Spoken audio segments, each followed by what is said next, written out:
안녕하세요, 배구도사TV입니다. 지금 여자 배구판을 흔들 수도 있는 뉴스 하나가 떴는데요. 일본 여자 배구를 세계 정상급으로 끌어올린 감독 마나베 마사요시가 한국 V리그에 온다는 기사입니다. 어제자 KBS 단독 기사로 나온 내용인데 먼저 간단하게 소개를 해드리겠습니다. 김다희는 지난주 현대건설과 만나 긍정적인 교감을 나눴다.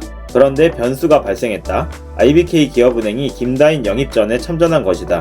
기업은행은 파리올림픽 당시 일본 여자배구 대표팀을 이끌었던 명세터 출신 마나베 감독 선임을 유력하게 검토 중인데 마나베 감독이 김다인을 강력하게 원하고 있는 상황이다. 이런 가운데 지난 시즌 현대건설에서 세터 지도를 담당했던 카메야마 히로시 코치도 최근 구단에 결별을 통보했는데 기업은행 부임을 앞둔 마나베 감독이 히로시 코치에게 러브콜을 보낸 것으로 확인됐다.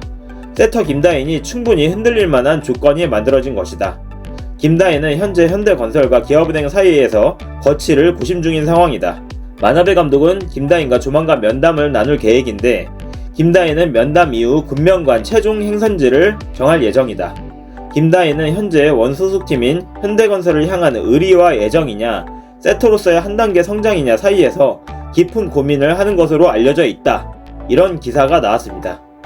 이 정도의 구체적인 정황을 보도했다면 이 내용은 거의 90% 사실에 가깝다고 볼 수 있습니다. FA 세터 중에서 최대어인 김다인과 면담 예정이라는 점과 현대 출신 일본인 코치의 동향까지 연관지어서 기사가 나왔다는 점은 이 내용이 신빙성이 상당히 높다는 것을 의미하죠. 이게 왜 또 신빙성이 높냐면 마나베 감독은 항상 팀의 중심을 세터라고 생각하는 사람이기 때문입니다. 그가 그동안의 세터에 대해서 했던 인터뷰 내용을 몇 가지 소개해드리면 세터는 팀의 속도를 결정한다. 빠른 배구를 유지할 수 있는 선수를 선택한다. 상황에 따라서 가장 적합한 세터를 쓴다. 이런 말들을 인터뷰에서 했었습니다. 그래서 실제로 김다인을 원한다고 했을 가능성이 매우 높습니다.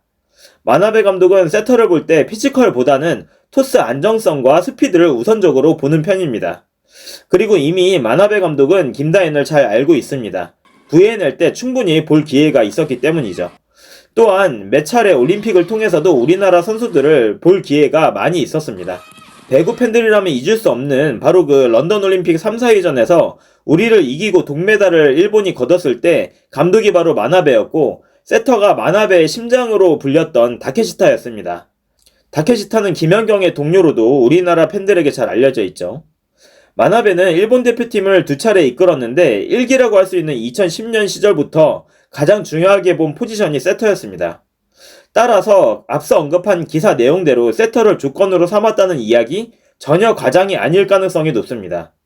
세터가 모든 것을 바꾼다고 생각하는 세터 중심형 감독이고 그래서 그의 1기 감독 기간에는 항상 우선적으로 다케시타가 있었습니다. 다케시타는 이미 전부터 유명하긴 했는데 마나베를 만나면서 올림픽 동메달, 세계선수권 동메달, 그리고 MVP까지 수상하면서 세계적인 선수가 되었죠. 마나베가 온다는 것은 단순히 외국인 감독 한 명이 온다는 수준이 아니라 리그 스타일 자체를 바꿀 수도 있는 인물이 오는 것입니다. 물론 우리나라에서도 그런 감독이 될지는 지켜봐야 되겠죠. 그래서 오늘은 마나베 감독이 어떤 사람인지 선수 시절부터 대표팀 1기, 공백기 2기, 그리고 마지막 사임까지 시간의 순서대로 그리고 중간중간 실제 에피소드까지 넣어서 여러분들께 소개해드리겠습니다. 선수 시절 이야기를 먼저 간단하게 하자면 마나베는 1980년대부터 90년대까지 일본 국가대표 세터로 활동했습니다. 당시 일본 배구는 지금보다도 더 조직력 중심이었고 세터의 역할이 굉장히 중요했습니다. 피지컬이 서양 선수들에 비해서 작았기 때문에 그럴 수밖에 없었죠. 현재도 마찬가지고요. 마나베는 화려한 스타는 아니었지만 경기 운영 능력과 정확한 토스, 그리고 팀 전체를 조율하는 능력이 뛰어난 선수였습니다. 쉽게 말하면 본인이 빛나기보다는 팀을 빛나게 만드는 스타일이었죠. 여기서 한 가지 에피소드가 하나 있는데 당시 일본 배구 관계자들 사이에서는 마나베 감독이 감독이 될 선수라는 평가를 이미 받고 있었다고 합니다. 그만큼 경기 흐름을 읽는 능력과 상황 판단이 뛰어났다는 이야기죠. 실제로 이런 유형의 세터들이 나중에 명장이 되는 케이스가 꽤 많죠. 선수 은퇴 이후에 마나베는 자연스럽게 지도자의 길을 걷게 되는데요. 실업팀 사카이 블레이저스와 히사미츠 감독을 거쳐서 일본 국가대표팀 감독까지 오르게 됩니다. 이 과정에서 가장 주목할 점이 바로 데이터 배구입니다. 마나베는 상대팀의 공격 패턴, 선수별 성공 확률, 리시브 위치까지 수치화해서 분석하는 방식을 도입합니다. 이와 관련된 또 에피소드가 하나 있는데, 당시 일본 대표팀 선수들이 인터뷰에서 감독이 경기 전에 상대 공격 코스를 거의 다 맞춘다 라고 말한 적이 있습니다. 그만큼 분석이 철저하게 잘 되었다는 의미죠. 지금은 흔하지만 당시에는 상당히 앞서간 방식이었습니다. 올 시즌 요시하라 감독이 흥국에서 보여준 바로 그 수비 성공률이 올라갔던 핵심적인 이유이고, 일본 팀들은 대부분 이런 식으로 분석을 바탕으로 해서 수비 포메이션을 유동적으로 변경합니다. 그러나 V리그에서는 아직도 이런 데이터 배구를 하지 못하는 팀들이 여럿 있죠. 그나마 일본인 코치, 감독들이 유입되면서 최근에 데이터 배구가 조금씩 체득된 팀이 보이기 시작했습니다. 이제 마나베 감독의 본격적인 전성기라고 할 수 있는 대표팀 1기입니다. 2010년부터 2016년까지 이어진 이 시기는 마나베 감독의 이름이 세계에 알려진 시기입니다. 가장 대표적인 성과는 2012년 런던 올림픽 동메달이죠. 당시 일본은 신장의 열세가 명확한 팀이었지만 끈질긴 수비와 빠른 공격으로 강팀들을 잡아냈고, 특히 마지막 경기에서 우리나라를 잡아내면서 동메달을 차지했습니다. 이 시기에 일본 대표팀을 상징하는 딱 한 문장이 있었는데요. 바로 절대 공이 떨어지지 않는 팀이라는 평가였습니다. 또 하나의 중요한 포인트는 만능형 아웃사이드 히터의 존재입니다. 1기 때는 기무라 사오리가 있었고 2기 때는 코가 사리나가 있었죠. 마나베는 기무라를 단순히 공격수가 아니라 리시버와 수비까지 책임지는 올라운드 에이스로 성장시켰습니다. 이건 일본 배구 스타일을 완성하는 핵심 요소였고, 이후 일본 배구의 기본 구조가 되었습니다. 거기에 마나베 감독은 항상 자신들이 해야 할 배구에 집중했습니다. 그 대표적인 장면이 런던 올림픽 한일전 인터뷰에서 드러났었죠. 한국은 일본보다 키가 크다. 190 넘는 선수가 3명이나 있다. 그러나 우리는 수비로 그들을 힘들게 할 것이다. 그리고 서브로 그들의 공격 과정을 흔들 것이다.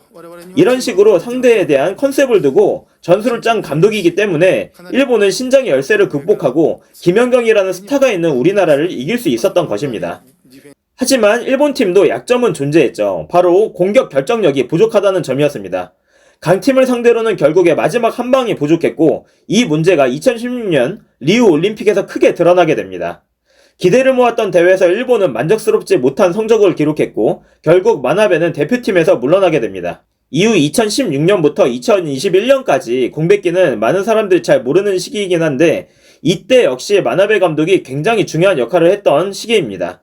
마나베는 이때 감독 자리를 잠시 내려놓고 일본의 신생팀인 빅토리나 히메지 프로젝트에 참여합니다. 여기서 맡은 역할은 감독이 아니라 구단 총괄, 즉 제네럴 매니저였습니다. 이건 단순한 직책 변화가 아닙니다. 선수 영입, 팀 운영, 시스템 구축까지 모든 것을 책임지는 자리였습니다. 말 그대로 팀을 처음부터 만드는 작업을 한 것이죠. 이 부분에서 그의 리빌딩 능력 또한 증명하는 과정이 되었습니다. 이 당시에 빅토리아 히메지는 완전히 신생팀이었기 때문에 선수층도 얇고 경쟁력도 매우 부족한 상태였습니다. 우리나라로 따지면 페퍼 같은 그런 팀이었던 거죠. 그런데 마나베는 단순히 좋은 선수를 모으는 방식이 아니라 팀 구조와 시스템을 먼저 만들고 그에 맞는 선수를 채워 넣는 방식을 선택합니다. 이 컨셉에 의해서 성장한 선수들이 아이리, 와타나베, 이노우에, 차초온 등이 있고, GS에서 코치를 했던 아보 역시 이 과정에서 코치와 감독을 수행하기도 했습니다. 그래서 현재 마나베와 함께 이동한다는 이야기도 나오고 있죠. 그 결과 창단 3년 만에 리그 우승과 1부 리그 승격을 동시에 이루어냅니다. 이건 단순한 성적 이상의 의미가 있었죠. 마나베가 전술가를 넘어서 조직을 설계하는 능력까지 갖춘 감독이라는 것을 보여준 사례였습니다. 이 시기 동안에 마나베는 자신의 약점이었던 공격력 문제를 해결하기 위해서 많은 변화를 시도합니다. 파워 있는 공격수를 육성했고, 백어택 활용을 증가시켰고, 공격 패턴을 다양화시켰고, 현대 배구 트렌드를 적극적으로 연구했습니다. 그리고 무엇보다 젊은 선수들을 키우는 데 집중하면서 다음 세대를 준비했습니다.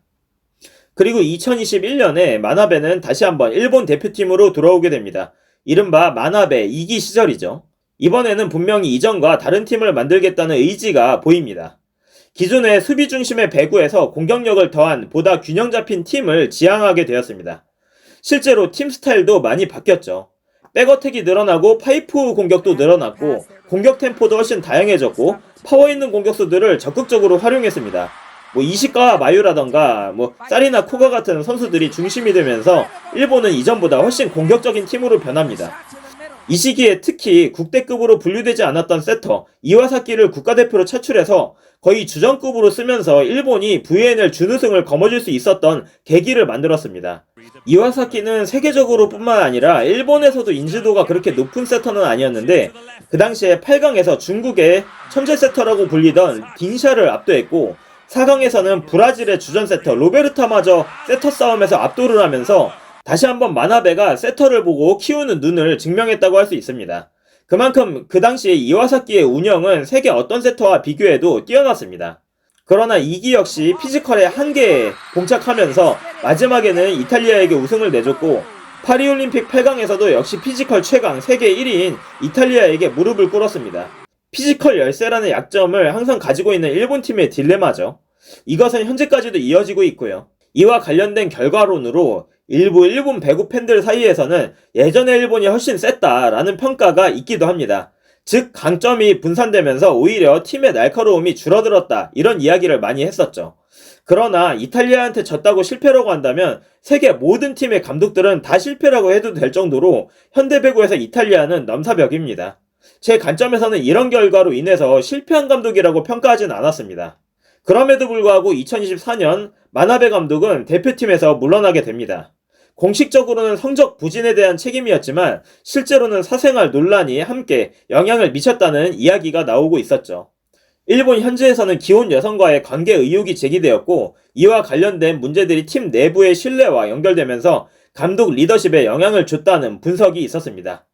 이 부분은 굉장히 중요한데 국가대표팀 감독이라는 자리는 단순히 전술만 잘 짜는 것이 아니라 팀 전체를 통제하고 신뢰를 유지하는 역할이기 때문이죠. 결국에 성적과 논란이 겹치면서 사임이라는 결론으로 이어지게 됩니다. 전체 커리어를 정리해보면 마나베는 1기 시절 일본 배구의 정체성을 완성하며 성공을 거둔 감독이었고 공백기에는 팀을 직접 만들며 시스템 구축 능력을 증명했으며 3기에는 새로운 스타일을 시도했지만 완벽한 결과를 만들지는 못하고 논란 속에서 마무리된 감독이라고 볼 수 있습니다. 그럼에도 불구하고 분명한 것은 이 사람이 일본 배구를 한 단계 끌어올린 감독이라는 점입니다. 그리고 만약에 이 감독이 한국 V리그에 오게 된다면 단순한 외국인 감독 영입이 아니라 리그 전체의 전술 흐름, 특히 수비와 조직력 부분에서 큰 변화를 가져올 가능성이 있습니다. 한국의 요시하라 감독보다도 일본에서 미친 파급력이 훨씬 있었던 것은 사실이니까요. 과연 마나베의 배구가 한국에서도 통할 수 있을지, 그리고 기업은행 감독 마나베는 김다인을 선택하고 다음 시즌에 V리그에 등장할지, V리그에 온다면 어떤 선수를 키워낼지, 여러분의 생각은 어떤지 댓글로 남겨주시면 감사하겠습니다. 그럼 오늘의 영상은 여기서 마치겠습니다. 구독, 좋아요는 매번 큰 힘이 되고요. 저는 곧 라이브로 돌아오도록 하겠습니다. 시청해주셔서 감사합니다.